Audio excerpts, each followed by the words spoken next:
Thank you, Stephen. Today's epic is called Me and Jim Tressel. For those of you who haven't heard, Tressel was forced to resign for cheating and lying and doing all the things that most of those big-time guys do.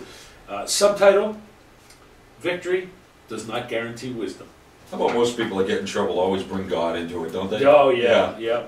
And I said it, even Mrs. Fogel, and now she had this mental health issue for years. When rich people or successful people get in trouble, they're sick. They're all sick. When poor people or indigent people get in trouble, they're guilty. It's just amazing.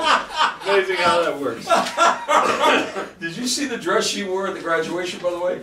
Oh, this one? Yeah. No, I just saw the one picture in the paper. Oh, okay. But again, let me say this: no, not having any fun at this expense. No, really. I mean, I feel bad. This for them. is sad for all of them, for everybody. I mean, this is where people are just allowed to get too much information. Yeah. You know, that's one of the real downsides of what we're able to do now. Yeah.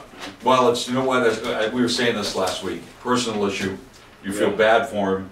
You know, I feel bad for the president because I know him a lot better than his wife, obviously, and he's a good guy. He's and he seems to be the victim here. Simply, absolutely. You know? Many details from the letters have been divulged. I was reading them the other day, and I'm like, oh my God, this is really embarrassing.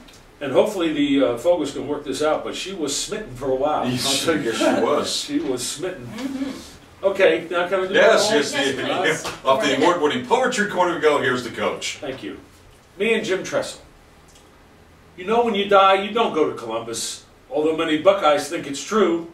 And I was sure I was dying last week. I'd have probably ended up at Purdue. But this isn't about my sickness, although I threw up like I was coming off smack.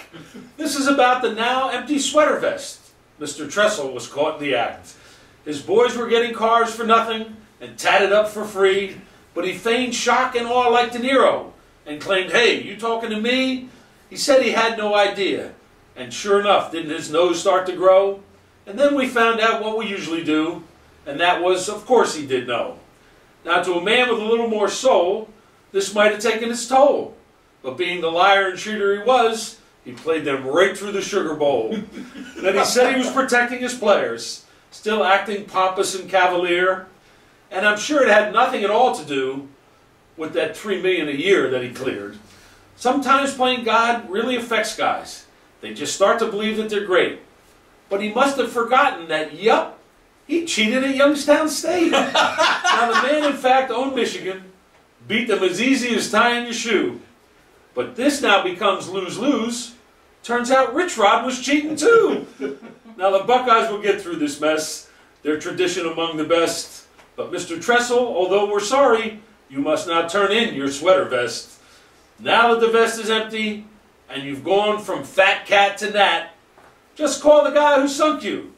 Maybe he'll give you a couple of free tats. Hey, tomorrow's history, yesterday was history, and today is the day, and I'll read this again later. Back to you, Stephen. Very nice. Thank you. Stand up and take a bow, my friend. I'm real happy.